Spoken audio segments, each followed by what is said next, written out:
দর্শক, বার্ন ইনস্টিটিউটে রয়েছেন আমাদের সহকর্মী শাহনাজ শারমিন। আরও খবর নিয়ে তিনি যুক্ত হচ্ছেন আমাদের সাথে।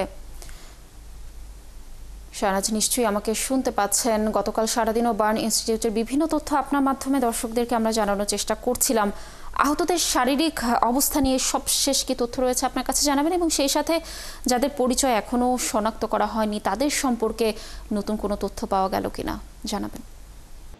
লাবণী, এখানে সর্বশেষ 22 জনের মৃতের সংখ্যা বলা হচ্ছে, কেউ কেউ 25 বলছেন। আমরা জানি যে হাসপাতালের পরিচালক যিনি এই ইনস্টিটিউটে, ডক্টর নাসির, তিনি সাংবাদিকদের ব্রিফ করার কথা আছে, সকাল 8টায় কথা ছিল, কিন্তু এখন পর্যন্ত জরুরি বিভাগ এবং প্রবেশদ্বার যেখানে, সেখানে সাংবাদিকদের প্রবেশ করতে অনুমতি দেওয়া হয়নি। বলা হচ্ছে যে এ ধরনের কোনো তথ্য এই মুহূর্তে যারা নিরাপত্তার দায়িত্বে আছেন সশস্ত্র বাহিনী, তারা বলছেন এই ধরনের কোনো তথ্য তাদের কাছে পৌঁছেনি, সুতরাং আমরা ভিতরে প্রবেশ করতে পারছি না। কিন্তু তার আগে আমরা স্বজনদের সাথে এবং স্বেচ্ছাসেবক অন্যান্য ডাক্তার যারা আছে তাদের সাথে কথা বলেছি।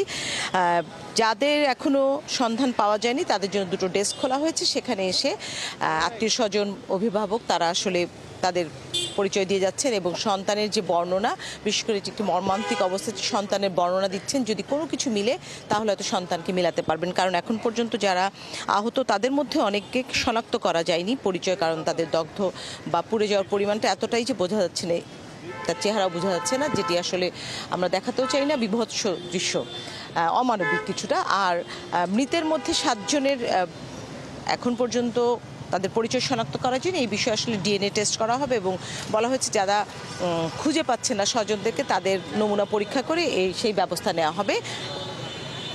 সবচেয়ে জটিল যেই রুগীরা তাদেরকে আসলে ঢাকা মেডিকেলে আনা হয়েছে।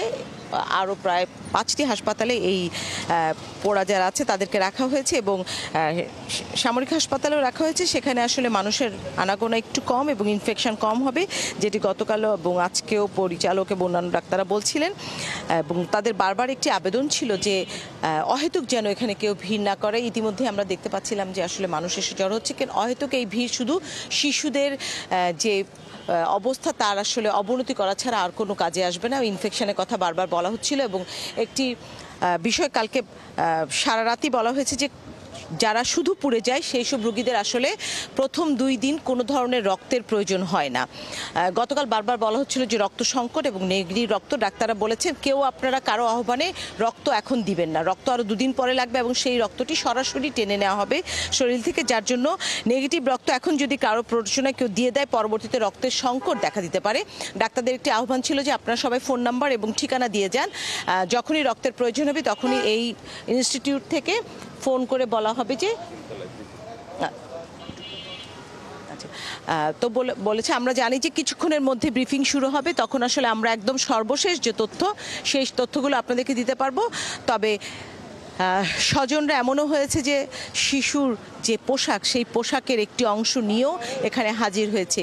কেউ কেউ দেয়ালে মাথা দিয়ে বসে আছে, কেউ কেউ মাটিতে বসে আছে। এই দৃশ্যটি আসলে তাদের জন্য যথেষ্ট কষ্টকর।